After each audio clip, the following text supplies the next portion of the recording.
Well, with us to talk more about all of the overwhelming support regarding police violence from all over the world is sports journalist Didier Morais. Didier, thanks very much for coming back on the programme. What do you make of all this support from all the athletes regarding the police and the brutality?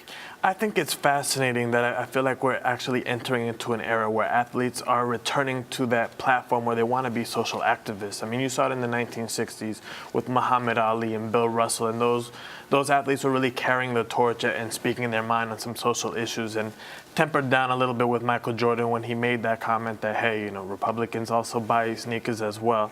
But especially with the prevalence of social media, I think now more than ever, players see the opportunity and the platform to really offer their opinion, raise awareness to these type of issues, and really take on this role as these social activists in sports. Do you think politics has any place in sports and vice versa?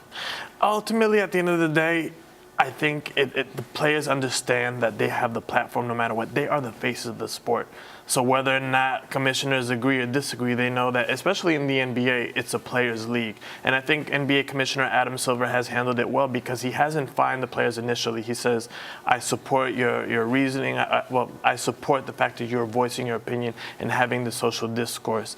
He said, obviously, moving forward, he would fine players. But I think that's a strong move that first offenders will not be fined because he's encouraging them to give their voices whether or not he agrees with them. Is that an unusual move from an NBA commissioner? Because there are a lot of people who sponsor the sport, so from that perspective. I would say it's unusual.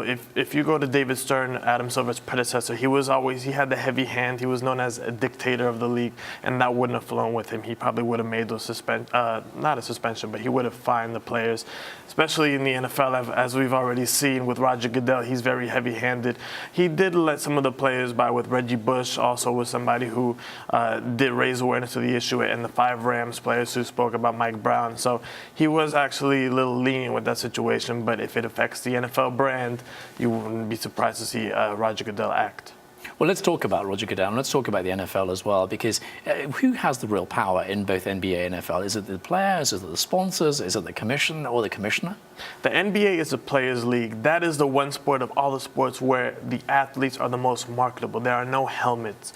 For the NFL, you can't really tell an offensive lineman from a defensive lineman sometimes just because behind the helmets, and even some baseball players can't really tell, but the stars of the NBA. They're right there, right at you. And the players are obviously the ones running that. In the NFL, you already see, just based on what's happening with Adrian Peterson and Ray Rice, that the NFL has the power. Roger Goodell has the power. The owners have the power. And it's certainly a imbalance if you compare both sports. Well, particularly with this latest demonstration in terms of, I can't breathe on the hands up in the end. Of course, we had the NFL players coming out recently to do the similar sort of thing. But in terms of the fans, do you think the fans are going to back the players more than they would do the commission or they would do the game itself? And I think that's probably why the athletes are coming out and voicing their...